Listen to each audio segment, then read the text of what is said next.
Holy smokes! I did not expect that.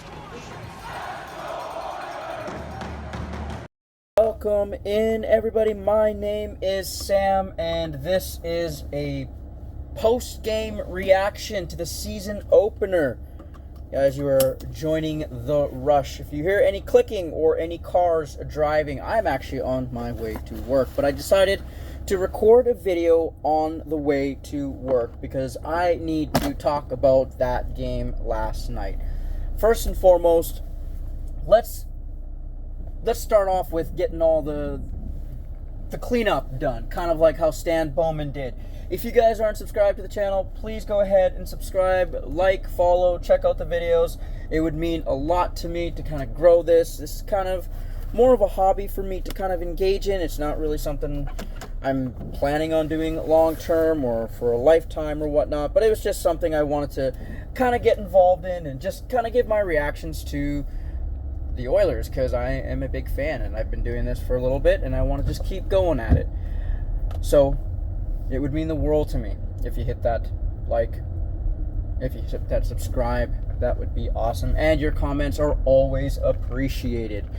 Okay, let's talk about it. Edmonton Oilers, Calgary Flames, Battle of Alberta. It starts off fantastic considering we got the news of not one, but 2 and 3 extensions. Of those 3 extensions, we all know Connor McDavid was the highlight that has been talked about in nauseum, but also in excitement over the past few hours here. Connor McDavid signing with the Edmonton Oilers for an additional 2 more years at the same AAV of $12.5 million. Then we had Jake Wallman, 7 years at $7 million per year, which I think is fantastic for a defenseman of his caliber that we're going to be able to use and potentially take over Ekholm's spot in the near future. Speaking of Ekholm, we signed him for an additional 3 years at a lower AAV than what his previous contract is at $4 million a year. All good. Going into the season opener, everything is riding high. We should be feeling great, right? It's the Battle of Alberta. Everything should be going well. Remember, the discussion that we have had over the last 2 years has been the goaltending of the Edmonton Oilers. And that's what stands the test of time. Now, you tell anybody around the league without using the name Stuart Skinner, you would think, okay, this is probably a quality goaltender. But for some reason, you mention Stuart Skinner, and it just looks bad. Look, he's a 26-year-old goaltender. He's been to the Cup final 2 times. He was a runner-up for the Calder. He was considered a pretty good goalie. So I'm trying to figure out what happened. I'm not going to put this loss on Stuart Skinner in any way, shape, or form, but there were some mistakes that Stuart Skinner made in that game. For example, that 3rd goal. The 2nd goal, a little bit questionable, high stick. I probably would have called that no goal, but I'm not a ref for a reason. 1st goal, that was just a nice play. What can you do? Any goaltender could get beat by that, right? So I'm not going to discount him, or I'm not going to, attack him for the 1st goal. But at the same time, I also have to look at the team. The team came out of the gate, played really well, played some strong Edmonton Oilers hockey.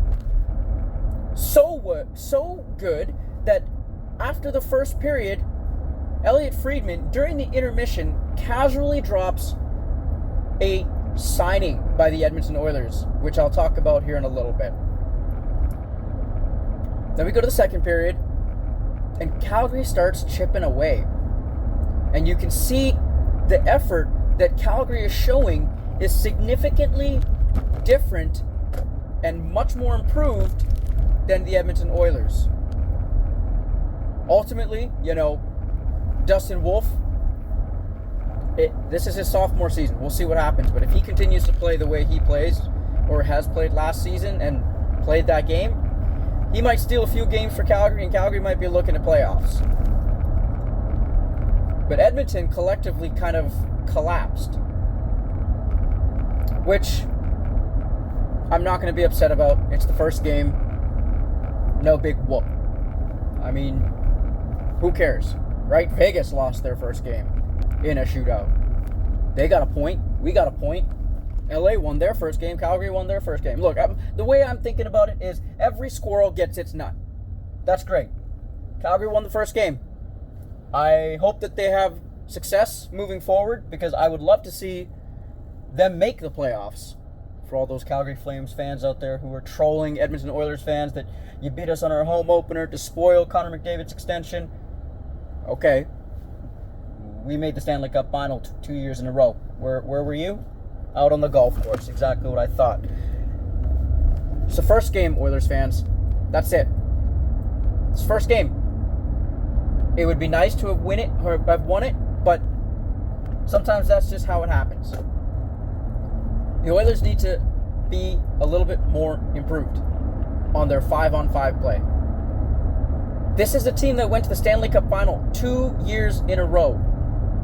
We are arguably the strongest team in the West. I'm not worried. It's one game. But what I really want to talk about is I want to talk about this signing and this acquisition of Jack Roslovic. Number one, why was he left unsigned for so long? 22-goal guy. I looked at his highlights. Seems like a pretty decent player. I'll be honest with you. I'm not too familiar with this game, but he seems like a pretty decent player. Number two, where does he fit in the lineup? He can play center. He can play right wing. But where does he fit in our lineup? And number three, who does the Edmonton Oilers have to move? Or who do the Edmonton Oilers have to move? It's got to be Mattias Janmark. Look, at the time of this recording, a trade could go down. Somebody could be sent down. But the way I'm looking at it is Mattias Janmark would be the obvious choice to be moved in a trade in order to make that roster space available for Roslovic to jump in and play. Now, would it be nice to see Roslovic in the top 6? I think that would be kind of interesting, but where would we slot him? Does that mean Frederic potentially moves down? Because when Hyman comes back, the Oilers are an incredibly deep forward team. You could have McDavid, Nuge, Hyman, Draisaitl, Howard, Roslovic, Savoy. I don't even know. Look, I'm not an expert on line combinations. I'm going to be completely honest with you, but this makes it very interesting. If I'm going to go out on a limb here and say this, I would like to see Ike Howard, McDavid, and Hyman on the first line. Call me crazy, but that's what I would like to see. On the second line, I would like to see Podkolzin, Draisaitl, and Savoy. On the third line, I would love to see Nugent Hopkins, Roslovic, and whoever you want to put there on the left wing. And then Frederic would center the fourth line with Henrique on the wing. However they work it out. I'm not a coach. But this signing is actually very interesting because it gives us a little bit more firepower up front. But what our serious concern is goaltending. And I know this is only one game, but we cannot allow for this to happen. The blunder of the third goal cannot happen. This is a team that should be chasing the division. This is a team that should be making a lot of noise. And we'll see what happens. We'll see what happens. But I'm happy. We got 1 point. Didn't get the win. We got a signing. We got our extensions. I'm still excited for this season. And I'm so glad that hockey is back. I am so glad that hockey is back. With that being said, I want to remind you again, thank you guys for coming in and watching. I know sometimes what I say might be just random fan opinions or may not be as accurate as some shows out there or some commentators out there or analysts out there. I'm not claiming to be that. I'm claiming to just be a fan that loves this game and wants to follow my team. So, if you're just a fellow fan and you'd like to open up discussion and let me know what you think about your team or my team or our team, however you look at it, don't forget to hit that subscribe button. I'm going to remind you again. And I hope you guys have a good day, and I'll see you on the next video.